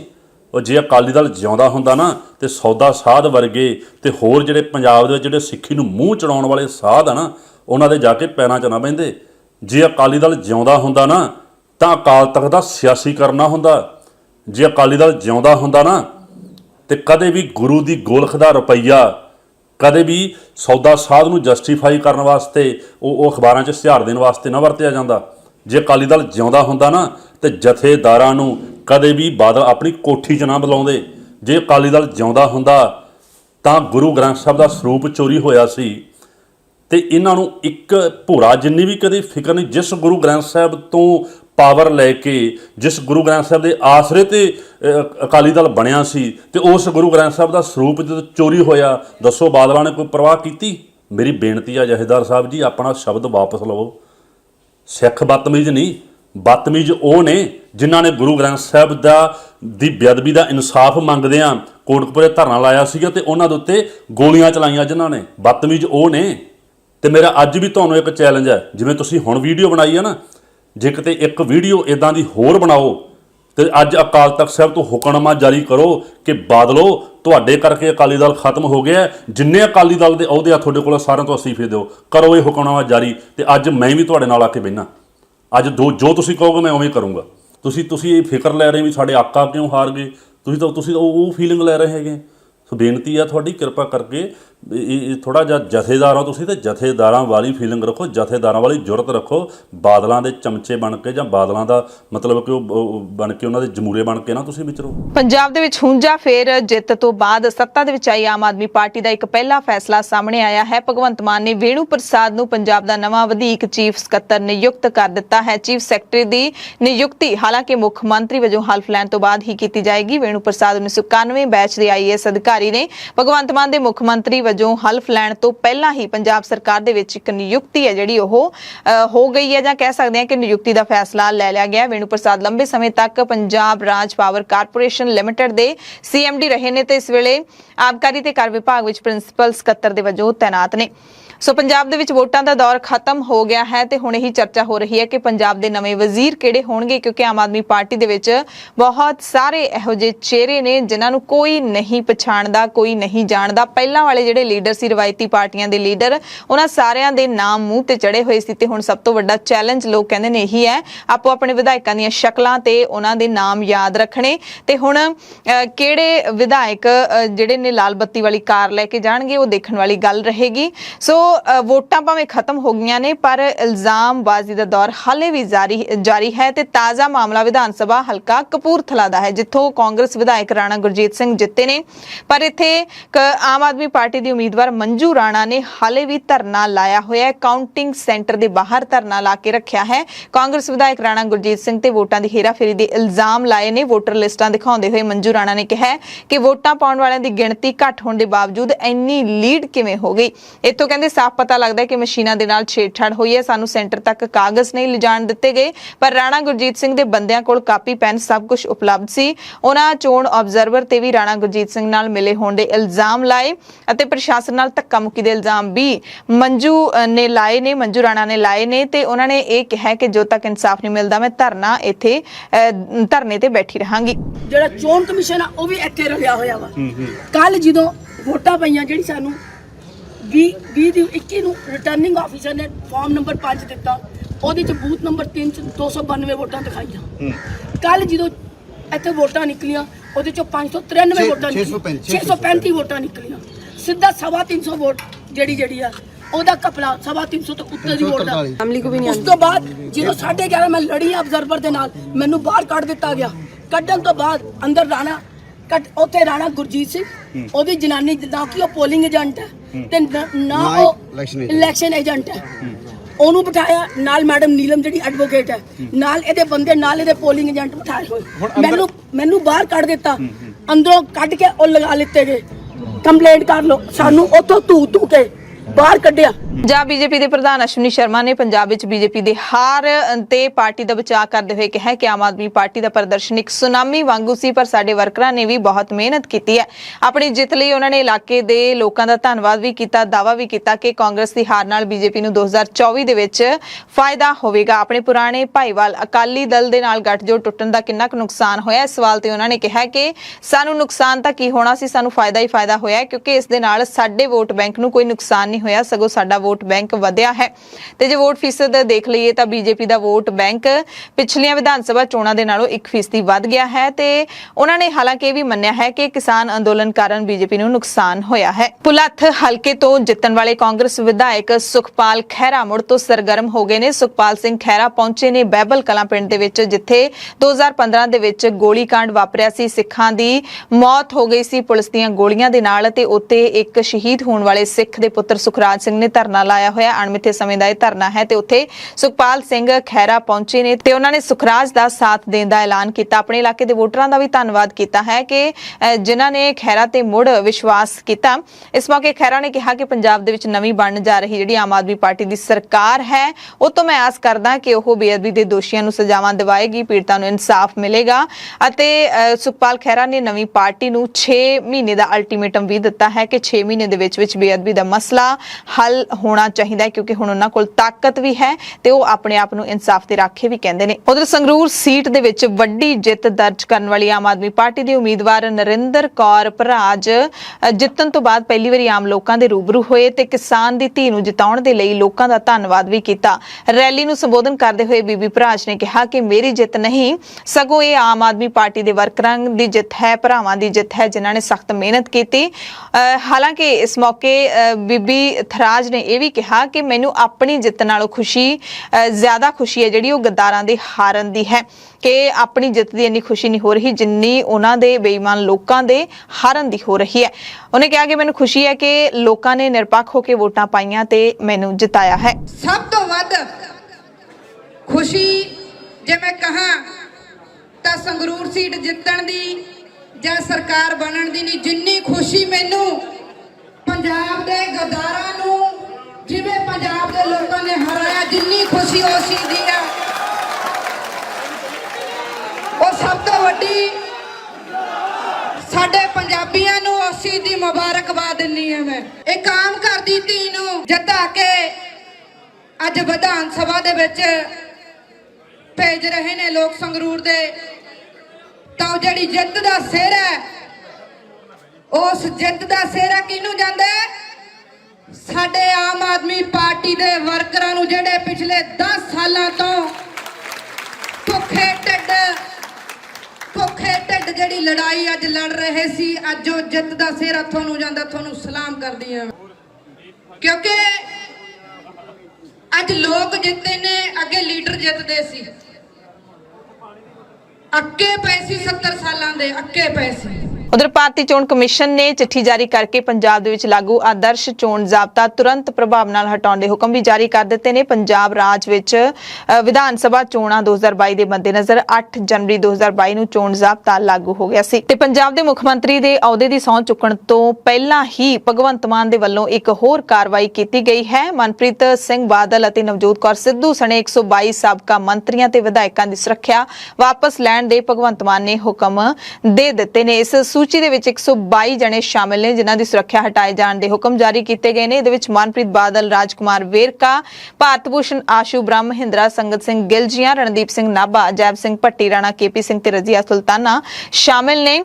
ਇਹਨਾਂ ਤੋਂ ਇਲਾਵਾ ਸਾਬਕਾ ਕੈਬਨਿਟ ਮੰਤਰੀ ਗੁਰਪ੍ਰੀਤ ਸਿੰਘ ਕਾਂਗੜ, ਪ੍ਰਗਟ ਸਿੰਘ, ਅਰੁਣਾ ਚੌਧਰੀ, ਰਾਣਾ ਗੁਰਜੀਤ ਸਿੰਘ, ਤ੍ਰਿਪਤ ਰਜਿੰਦਰ ਬਾਜਵਾ, ਸੁਖ ਸਰਕਾਰੀਆ, ਕੁਲਜੀਤ ਨਾਗਰਾ, ਸੁਨੀਲ ਦੱਤੀ, ਕੁਲਦੀਪ ਵੈਦ ਸਮੇਤ 122 ਜਣਿਆਂ ਦੀ ਸੁਰੱਖਿਆ ਵਾਪਸ ਲਈ ਜਾਣ ਦੀ ਹਦਾਇਤ ਦਿੱਤੀ ਗਈ ਹੈ।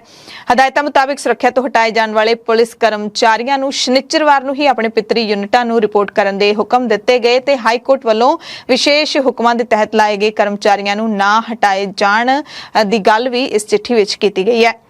ਸੋ ਨਵੀਂ ਸਰਕਾਰ ਬਣਨ ਤੋਂ ਪਹਿਲਾਂ ਪੰਜਾਬ ਦੇ ਵੱਖ-ਵੱਖ ਵਿਭਾਗ ਅਲਰਟ ਤੇ ਹੋ ਗਏ ਨੇ। ਖਾਸ ਤੌਰ ਤੇ ਸਿਹਤ ਵਿਭਾਗ ਸਰਕਾਰੀ ਮੈਡੀਕਲ ਕਾਲਜ ਪਟਿਆਲਾ ਦੇ ਵੱਲੋਂ ਨੋਟੀਫਿਕੇਸ਼ਨ ਜਾਰੀ ਕੀਤਾ ਗਿਆ ਹੈ। ਹਸਪਤਾਲ ਸਟਾਫ ਨੂੰ ਸਮੇਂ ਤੇ ਡਿਊਟੀ 'ਚ ਪਹੁੰਚਣ ਦੇ ਆਦੇਸ਼ ਦਿੱਤੇ ਗਏ ਨੇ ਤੇ ਸਾਰੇ ਮਰੀਜ਼ਾਂ ਦਾ ਸਮੇਂ ਸਿਰ ਬਿਨਾਂ ਕਿਸੇ ਦੇਰੀ ਦੇ ਇਲਾਜ ਕਰਨ ਦੇ ਹੁਕਮ ਵੀ ਦਿੱਤੇ ਗਏ ਨੇ। ਮਰੀਜ਼ਾਂ ਦੇ ਸਾਰੇ ਟੈਸਟ ਹਸਪਤਾਲ 'ਚੋਂ ਹੀ ਕੀਤੇ ਜਾਣ ਦੀਆਂ ਹਦਾਇਤਾਂ ਵੀ ਜਾਰੀ ਕਰ ਦਿੱਤੀਆਂ ਗਈਆਂ ਨੇ ਤੇ ਇਸੇ ਤਰ੍ਹਾਂ ਦੇ ਹੁਕਮ ਵੱਖ-ਵੱਖ ਜ਼ਿਲ੍ਹਿਆਂ 'ਚੋਂ ਆਉਣੇ ਸ਼ੁਰੂ ਹੋ ਗਏ ਨੇ ਤੇ ਕਈ ਥਾਵਾਂ ਤੇ ਹਸਪਤਾਲ ਦੇ ਸਟਾਫ ਨੂੰ ਇਹ ਵੀ ਹਦਾਇਤਾਂ ਨੇ ਕਿ ਮਰੀਜ਼ਾਂ ਦੇ ਨਾਲ ਸਹੀ ਤਰੀਕੇ ਨਾਲ ਵਿਵਹਾਰ ਹੈ ਜਿਹੜਾ ਉਹ ਵੀ ਕੀਤਾ ਜਾਵੇ ਤੇ ਪੂਰੇ ਪੰਜਾਬ ਦੇ ਵਿੱਚੋਂ ਕਈ ਥਾਵਾਂ ਤੋਂ ਅਜਿਹੀਆਂ ਤਸਵੀਰਾਂ ਮਿਲ ਰਹੀਆਂ ਨੇ ਜਦੋਂ ਸਰਕਾਰੀ ਦਫ਼ਤਰਾਂ ਦੇ ਵਿੱਚੋਂ ਮੁੱਖ ਮੰਤਰੀ ਦੀਆਂ ਤਸਵੀਰਾਂ ਉਤਾਰ ਕੇ ਸ਼ਹੀਦ ਭਗਤ ਸਿੰਘ ਅਤੇ ਡਾਕਟਰ BR ਅੰਬੇਡਕਰ ਦੀਆਂ ਤਸਵੀਰਾਂ ਲਾ ਵੀ ਦਿੱਤੀਆਂ ਗਈਆਂ ਨੇ। CBSE ਨੇ 10ਵੀਂ ਜਮਾਤ ਦੇ ਟਰਮ 1 ਪ੍ਰੀਖਿਆ ਦੇ ਨਤੀਜਿਆਂ ਦਾ ਐਲਾਨ ਕਰ ਦਿੱਤਾ ਹੈ। 2022 ਦੇ ਵਿੱਚ ਬੋਰਡ ਪ੍ਰੀਖਿਆ 2 ਗੇੜਾਂ ਦੀ ਹੋਵੇਗੀ। ਇਹ ਪਿਛਲੇ ਸਾਲ CBSE ਨੇ ਐਲਾਨ ਕੀਤਾ ਸੀ ਤੇ ਪਹਿਲੇ ਗੇੜ ਦੀ ਜਿਹੜੀ ਪ੍ਰੀਖਿਆ ਹੈ ਟਰਮ 1 ਦੀ ਪ੍ਰੀਖਿਆ ਉਸ ਦੇ ਨਤੀਜੇ ਆ ਗਏ ਨੇ ਤੇ ਤੁਸੀਂ ਜਿਹੜੇ ਵਿਦਿਆਰਥੀ ਨੇ CBSE ਦੇ 10ਵੀਂ ਜਮਾਤ ਦੇ ਵਿਦਿਆਰਥੀ ਉਹ ਆਪਣੇ ਨਤੀਜੇ cbseresults.nic.in ਦੇ ਉੱਤੇ ਨਤੀਜੇ ਦੇਖ ਸਕਦੇ ਨੇ। ਪੰਜਾਬ ਦੇ ਕਸਬਾ ਟਾਂਡਾ ਉੜਮੁੜ ਨੇੜੇ ਕੁਝ ਸ਼ਰਾਰਤੀ ਅਨਸਰਾਂ ਦੇ ਵੱਲੋਂ ਦਰਜਨ ਤੋਂ ਵੱਧ ਗਊਆਂ ਨੂੰ ਮਾਰੇ ਜਾਣ ਦੀ ਖਬਰ ਮਿਲੀ ਹੈ। ਘਟਨਾ ਤੇ ਪਰਦਾ ਪਾਉਣ ਦੇ ਲਈ ਗਊਆਂ ਦੇ ਕੋਲ ਆਲੂਆਂ ਦੀਆਂ ਬੋਰੀਆਂ ਰੱਖ ਦਿੱਤੀਆਂ ਗਈਆਂ।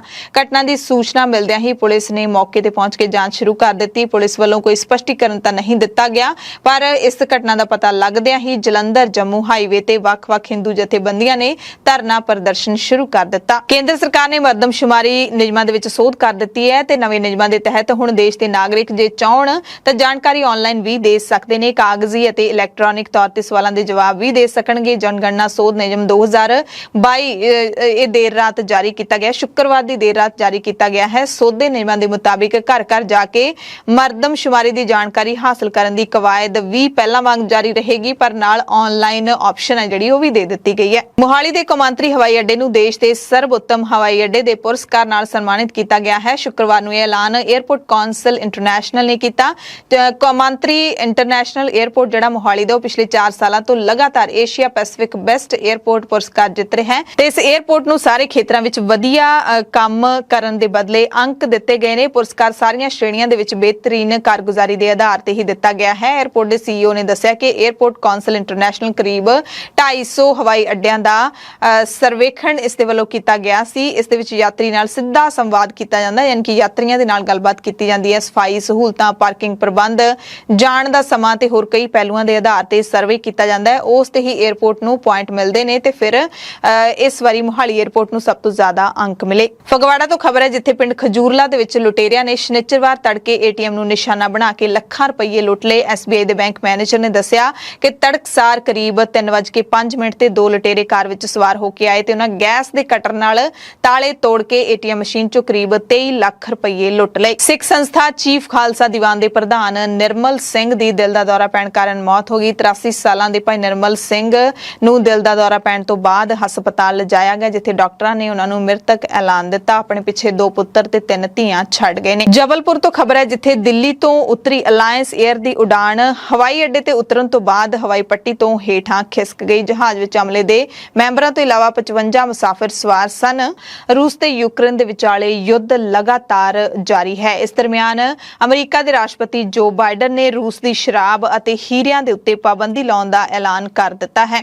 ਜੋ ਬਾਈਡਨ ਨੇ ਮੁੜ ਇਹ ਦੁਹਰਾਇਆ ਹੈ ਕਿ ਅਮਰੀਕੀ ਫੌਜਾਂ ਯੁੱਧ ਦੇ ਵਿੱਚ ਸ਼ਾਮਿਲ ਨਹੀਂ ਹੋਣਗੀਆਂ। ਰੂਸ ਨੇ ਦਾਅਵਾ ਕੀਤਾ ਕਿ ਯੂਕਰੇਨ ਵੱਲੋਂ ਅਮਰੀਕੀ ਸਾਂਝੇਦਾਰੀ ਦੇ ਨਾਲ ਘਾਤਕ ਜੈਵਿਕ ਤਜਰਬੇ ਕੀਤੇ ਜਾ ਰਹੇ ਨੇ, ਯਾਨੀ ਕਿ ਯੂਕਰੇਨ ਅਤੇ ਰੂਸ ਦੀ ਸਰਹੱਦ ਤੇ ਅਮਰੀਕਾ ਯੂਕਰੇਨ ਦੇ ਵਿੱਚ ਜੈਵਿਕ ਹਥਿਆਰ ਤਿਆਰ ਕਰਵਾ ਰਿਹਾ ਹੈ। ਉਧਰ ਰੂਸੀ ਫੌਜ ਕੀਵ ਦੇ ਨੇੜੇ ਪਹੁੰਚ ਗਈ ਹੈ। ਯੂਕਰੇਨ ਦੇ ਸ਼ਹਿਰਾਂ ਤੇ ਬੰਬਾਰੀ ਲਗਾਤਾਰ ਜਾਰੀ ਹੈ। ਅਮਰੀਕੀ ਰੱਖਿਆ ਅਧਿਕਾਰੀ ਦੇ ਮੁਤਾਬਿਕ ਰੂਸੀ ਫੌਜਾਂ ਯੂਕਰੇਨ ਦੀ ਰਾਜਧਾਨੀ ਕੀਵ ਦੇ ਨੇੜੇ ਪਹੁੰਚ ਗਈਆਂ ਨੇ। ਯੂਕੇ ਦੇ ਰੱਖਿਆ ਮੰਤਰਾਲੇ ਦਾ ਕਹਿਣਾ ਹੈ ਕਿ ਰੂਸੀ ਬਲਾਂ ਦਾ ਵੱਡਾ ਹਿੱਸਾ ਹੁਣ ਕੀਵ ਦੇ ਸ਼ਹਿਰ ਦੇ ਕੇਂਦਰ ਤੋਂ 25 ਕਿਲੋਮੀਟਰ ਹੀ ਦੂਰ ਹੈ। ਰੱਖਿਆ ਮੰਤਰਾਲੇ ਨੇ ਕਿਹਾ ਹੈ ਕਿ ਰੂਸ ਦੇ ਵੱਲੋਂ ਯੂਕਰੇਨੀ ਜਵਾਬੀ ਹਮਲਿਆਂ ਪ੍ਰਤੀ ਆਪਣੀ ਕਮਜ਼ੋਰੀ ਨੂੰ ਘਟਾਉਣ ਦੀ ਕੋਸ਼ਿਸ਼ ਵੀ ਹੋ ਸਕਦੀ ਹੈ। ਇਸ ਦੇ ਨਾਲ ਹੀ ਚੇਰਨੀਹੀਵ, ਖਾਰਕੀਵ, ਮਾਰੀਓਪੋਲ ਅਤੇ ਸੁਮੀ ਸ਼ਹਿਰਾਂ ਨੂੰ ਵੀ ਘੇਰਾ ਪਾ ਲਿਆ ਗਿਆ ਹੈ ਤੇ ਉਹਨਾਂ ਨੂੰ ਭਾਰੀ ਗੋਲੀਬਾਰੀ ਦਾ ਸਾਹਮਣਾ ਕਰਨਾ ਪੈ ਰਿਹਾ ਹੈ। ਰੂਸ ਤੇ ਯੂਕਰੇਨ ਦੇ ਵਿਦੇਸ਼ ਮੰਤਰੀਆਂ ਦੇ ਵਿਚਕਾਰ ਜਿਹੜੀ ਸ਼ਾਂਤੀ ਵਾਰਤਾ ਹੋਈ ਉਹ ਬਿਲਕੁਲ ਬੇਸਿੱਟਾ ਰਹੀ ਹੈ ਤੇ ਯੂਕਰੇਨ ਨੇ ਰੂਸ ਤੇ ਪਰਮਾਣੂ ਅੱਤਵਾਦ ਦਾ ਇਲਜ਼ਾਮ ਲਾਇਆ ਹੈ। ਇਸ ਦੇ ਦਰਮਿਆਨ ਫਰਾਂਸ ਦੇ ਰਾਸ਼ਟਰਪਤੀ ਇਮੈਨੂਅਲ ਮੈਕਰੋਨ ਨੇ ਕਿਹਾ ਕਿ ਬਰਤਾਨੀਆ ਆਪਣੇ ਵੱਡੇ ਬਿਆਨਾਂ ਦੇ ਬਾਵਜੂਦ ਵੀ ਯੂਕਰੇਨੀ ਰਿਫਿਊਜੀਆਂ ਦੀ ਮਦਦ ਨਹੀਂ ਕਰ ਰਿਹਾ। ਇਸ ਦੇ ਦਰਮਿਆਨ ਯੂਕਰੇਨ ਦੇ ਰਾਸ਼ਟਰਪਤੀ ਵੋਲੋਦੀਮੀਰ ਜ਼ੈਲੈਂਸਕੀ ਨੇ ਰੂਸ ਦੀਆਂ ਮਾਵਾਂ ਨੂੰ ਅਪੀਲ ਕੀਤੀ ਹੈ। ਭਾਵੁਕ ਅਪੀਲ ਕਰਦਿਆਂ ਉਹਨਾਂ ਕਿਹਾ ਕਿ ਉਹ ਆਪਣੇ ਬੱਚਿਆਂ ਨੂੰ ਜੰਗ ਦੇ ਵਿੱਚ ਨਾ ਭੇਜਣ। ਉਹਨਾਂ ਰੂਸ ਦੀਆਂ ਮਾਵਾਂ ਨੂੰ ਕਿਹਾ ਕਿ ਆਪਣੇ ਬੱਚਿਆਂ ਨੂੰ ਤੁਸੀਂ ਦੂਸਰੇ ਦੇਸ਼ ਤੇ ਹਮਲਾ ਕਰਨ ਦੇ ਲਈ ਨਾ ਭੇਜੋ। ਦੇਖੋ ਕਿ ਤੁਹਾਡਾ ਪੁੱਤ ਕਿੱਥੇ ਹੈ। ਜੇ ਤੁਹਾਨੂੰ ਥੋੜਾ ਜਿਹਾ ਵੀ ਸ਼ੱਕ ਹੈ ਕਿ ਤੁਹਾਡੇ ਪੁੱਤਰ ਨੂੰ ਯੂਕਰੇਨ ਦੇ ਵਿੱਚ ਜੰਗ ਲਈ ਭੇਜਿਆ ਜਾ ਸਕਦਾ ਹੈ ਤਾਂ ਤੁਸੀਂ ਤੁਰੰਤ ਆਪਣੇ ਪੁੱਤ ਨੂੰ ਰੋਕੋ। ਉਧਰ ਅਮਰੀਕਾ ਦੇ ਨਾਲ-ਨਾਲ ਦੁਨੀਆ ਦੇ ਹੋਰ ਕਈ ਮੁਲਕ ਵੀ ਰੂਸ ਤੇ ਲਗਾਮ ਲਾਉਣ ਦੇ ਲਈ ਆਰਥਿਕ ਪਾਬੰਦੀਆਂ ਲਾ ਰਹੇ ਨੇ, ਪਰ ਰੂਸੀ ਰਾਸ਼ਟਰਪਤੀ ਪੁਤਿਨ ਇਸ ਗੱਲ ਤੋਂ ਬਾਜ਼ ਨਹੀਂ ਆ ਰਹੇ। ਲਗਾਤਾਰ ਯੂਕਰੇਨ ਦੇ ਉੱਤੇ ਹਮਲਾ ਕਰ ਰਹੇ ਨੇ ਤੇ ਹਰ ਦਿਨ ਰੂਸ ਦੇ ਖਿਲਾਫ ਕੋਈ ਨਾ ਕੋਈ ਸਖਤ ਫੈਸਲਾ ਆਰਥਿਕ ਤੌਰ ਤੇ ਜ਼ਰੂਰ ਲਿਆ ਜਾ ਰਿਹਾ ਹੈ, ਪਰ ਰੂਸ ਦੀਆਂ ਫੌਜਾਂ ਵੀ ਯੂਕਰੇਨ ਦੇ ਵਿੱਚ ਲਗਾਤਾਰ ਵਧਦੀਆਂ ਜਾ ਰਹੀਆਂ ਨੇ। ਯੂਕਰੇਨ ਤੋਂ ਸਾਹਮਣੇ ਆਈਆਂ ਨੇ ਕੁਝ ਤਸਵੀਰਾਂ ਜਿਨ੍ਹਾਂ ਦੇ ਵਿੱਚ ਰੂਸੀ ਫੌਜ ਤੇ ਪੈਟਰੋਲ ਪੰਪ ਸੁੱਟਣ ਦੇ ਲਈ ਡਰੋਨ ਦੀ ਵਰਤੋਂ ਕੀਤੀ ਜਾ ਰਹੀ ਹੈ। ਖਬਰ ਏਜੰਸੀ ਰਾਇਟਰਸ ਦੀਆਂ ਤਸਵੀਰਾਂ ਨੇ ਜਿਸ ਦੇ ਵਿੱਚ ਇੱਕ ਡਰੋਨ ਮੋਲੋਟੋਵ ਕਾਕਟੇਲ ਬੰਬ ਲਿਜਾਂਦਾ ਹੋਇਆ ਦਿਖਾਈ ਦੇ ਰਿਹਾ ਹੈ। ਇਹਨਾਂ ਡਰੋਨਾਂ ਨੂੰ ਯੂਕਰੇਨ ਦੇ ਖੇਤਰੀ ਸੁਰੱਖਿਆ ਬਲਾਂ ਨੇ ਤਿਆਰ ਕੀਤਾ ਹੈ। ਯੂਕਰੇਨ ਦੀ ਸਰਕਾਰੀ ਪਰਮਾਣੂ ਏਜੰਸੀ ਐਨਰਜੋਆਟਮ ਦੇ ਮੁਖੀ ਨੇ ਕਿਹਾ ਹੈ ਕਿ ਰੂਸ ਜ਼ੈਪੋਰਜ਼ੀਆ ਪਰਮਾਣੂ ਪਲਾਂਟ ਤੇ ਆਪਣਾ ਪੂਰਾ ਕੰਟਰੋਲ ਕਰਨਾ ਚਾਹੁੰਦਾ ਹੈ। ਇੱਕ ਟੀਵੀ ਤੇ ਉਹਨਾਂ ਨੇ ਇੰਟਰਵਿਊ ਦਿੱਤਾ ਜਿਸ ਵਿੱਚ ਕਿਹਾ ਕਿ ਰੋਸੈਟਮ ਦੇ 10 ਅਧਿਕਾਰੀਆਂ ਨੇ 2 ਸੀਨੀਅਰ ਇੰਜੀਨੀਅਰਾਂ ਸਮੇਤ ਪਲਾਂਟ ਵਿੱਚ ਦਾਖਲ ਹੋਣ ਅਤੇ ਪੂਰੇ ਕੰਮ ਦਾ ਕੰਟਰੋਲ ਲੈਣ ਦੀ ਅਸਫਲ ਕੋਸ਼ਿਸ਼ ਕੀਤੀ। ਉਹਨਾਂ ਨੇ ਕਿਹਾ ਕਿ ਪਲਾਂਟ ਦੇ ਵਿੱਚ ਆਟੋਮੈਟਿਕ ਹਥਿਆਰਾਂ ਦੇ ਨਾਲ ਲੈਸ ਲਗਭਗ 500 ਰੂਸੀ ਫੌਜੀ ਨੇ ਤੇ ਸਾਡਾ ਸਟਾਫ ਬਹੁਤ ਹੀ ਬੁਰੀ ਸਥਿਤੀ ਦੇ ਵਿੱਚ ਫਸਿਆ ਹੋਇਆ ਹੈ। ਅਮਰੀਕਾ ਦੇ ਰਾਸ਼ਟਰਪਤੀ ਜੋ ਬਾਈਡਨ ਨੇ ਲੈਟਵੀਆ, ਐਸਤੋਨੀਆ, ਲਿਥੁਆਨੀਆ ਤੇ ਰੋਮਾਨੀਆ ਵਰਗੇ ਮੁਲਕਾਂ ਦੀ ਰੂਸ ਨਾਲ ਲੱਗਦੀ ਸਰਹੱਦ ਤੇ 12,000 ਫੌਜੀ ਭੇਜ ਦਿੱਤੇ ਨੇ। ਹਾਲਾਂਕਿ ਬਾਈਡਨ ਨੇ ਦਾਅਵਾ ਕੀਤਾ ਹੈ, ਜ਼ੋਰ ਦੇ ਕੇ ਕਿਹਾ ਹੈ ਕਿ ਯੂਕਰੇਨ ਦੇ ਵਿੱਚ ਤੀਸਰਾ ਵਿਸ਼ਵ ਯੁੱਧ ਅਸੀਂ ਨਹੀਂ ਲੜਨ ਜਾ ਰਹੇ। ਰੂਸੀ ਰਾਸ਼ਟਰਪਤੀ ਵਲਾਦੀਮੀਰ ਪੁਤਿਨ ਕਦੇ ਵੀ ਯੂਕਰੇਨ ਵਿਰੁੱਧ ਛੇੜੀ ਜੰਗ ਦੇ ਵਿੱਚ ਕਾਮਯਾਬ ਨਹੀਂ ਹੋਣਗੇ, ਜੇਤੂ ਨਹੀਂ ਹੋਣਗੇ, ਇਹ ਵੀ ਕਿਹਾ ਹੈ ਅਮਰੀਕਾ ਦੇ ਰਾਸ਼ਟਰਪਤੀ ਨੇ। ਤੇ ਅਮਰੀਕੀ ਰਾਸ਼ਟਰਪਤੀ ਦੂਸਰੇ ਪਾਸੇ ਇਹ ਵੀ ਕਹਿ ਰਹੇ ਨੇ ਜੋ ਬਾਈਡਨ ਕਿ ਅਸੀਂ ਯੂਕਰੇਨ ਦੇ ਵਿੱਚ ਫੌਜ ਕਦੇ ਨਹੀਂ ਭੇਜਾਂਗੇ। ਟਵੀਟ ਕੀਤਾ ਹੈ, ਕਹਿੰਦੇ ਮੈਂ ਸਪਸ਼ਟ ਕਰਨਾ ਚਾਹੁੰਦਾ ਕਿ ਅਸੀਂ ਨਾਟੋ ਦੀ ਹਰ ਇੰਚ ਜ਼ਮੀਨ ਦੀ ਰੱਖਿਆ ਕਰਾਂਗੇ, ਪਰ ਅਸੀਂ ਰੂਸ ਦੇ ਖਿਲਾਫ ਯੂਕਰੇਨ ਦੇ ਵਿੱਚ ਜੰਗ ਨਹੀਂ ਕਰਾਂਗੇ। ਨਾਟੋ ਤੇ ਰੂਸ ਵਿਚਾਲੇ ਸਿੱਧੀ ਲੜਾਈ ਤੀਜਾ ਵਿਸ਼ਵ ਯੁੱਧ ਹੋਵੇਗੀ, ਇਹ ਕਿਹਾ ਹੈ ਅਮਰੀਕਾ ਦੇ ਰਾਸ਼ਟਰਪਤੀ ਜੋ ਬਾਈਡਨ ਨੇ। ਹਾਲਾਂਕਿ ਅਮਰੀਕਾ ਦੀ ਦੁਨੀਆ ਭਰ ਦੇ ਵਿੱਚ ਜਿਹੜੀ ਨਿਖੇਧੀ ਵੀ ਹੋ ਰਹੀ ਹੈ। ਰੂਸ ਅਤੇ ਅਮਰੀਕਾ ਦੀ ਆਪਸੀ ਲੜਾਈ ਦੇ ਵਿੱਚ ਯੂਕਰੇਨ ਵਿੱਚ ਵਿਚਾਲੇ ਪਿਸ ਰਿਹਾ ਹੈ। ਯੂਕਰੇਨ ਯੂਕਰੇਨ ਨੂੰ ਬਿਨਾਂ ਮਤਲਬ ਤੋਂ ਹੀ ਬਰਬਾਦ ਕੀਤਾ ਜਾ ਰਿਹਾ ਹੈ ਤੇ ਅਮਰੀਕਾ ਜਿੱਥੇ ਯੂਕਰੇਨ ਨੂੰ ਹਰ ਸੰਭਵ ਮਦਦ ਦੇਣ ਦੇ ਭਰੋਸੇ ਦੇ ਰਿਹਾ ਹੈ ਪਰ ਫੌਜ ਨਹੀਂ ਭੇਜ ਰਿਹਾ, ਸੁਰੱਖਿਆ ਬਲ ਨਹੀਂ ਭੇਜ ਰਿਹਾ, ਉੱਥੇ ਹੀ ਰੂਸ ਦੀਆਂ ਸਰਹੱਦਾਂ ਤੇ 12,000 ਫੌਜੀ ਵੀ ਭੇਜ ਦਿੱਤੇ ਗਏ ਨੇ। ਅੰਦਰ ਖਾਤੇ ਰੂਸ ਦੇ ਰਾਸ਼ਟਰਪਤੀ ਦੇ ਖਿਲਾਫ ਇਹ ਫੌਜਾਂ ਨੇ ਜਿਹੜੀਆਂ ਉਹ ਭੇਜੇ ਜਾਣ ਦੀ ਜਾਣਕਾਰੀ ਮਿਲ ਰਹੀ ਹੈ। ਪੰਜਾਬ ਦੀਆਂ ਖਾਸ ਖਬਰਾਂ ਦੇ ਇਸ ਖਾਸ ਬੁਲੇਟਿਨ ਦੇ ਵਿੱਚ ਹੁਣ ਤੁਹਾਡੇ ਸਭ ਤੋਂ ਇਜਾਜ਼ਤ ਚਾਹੁੰਦੇ ਹਾਂ। ਤੁਸੀਂ ਸਾਰੇ ਆਪਣਾ ਧਿਆਨ ਰੱਖਿਓ। ਧੰਨਵਾਦ।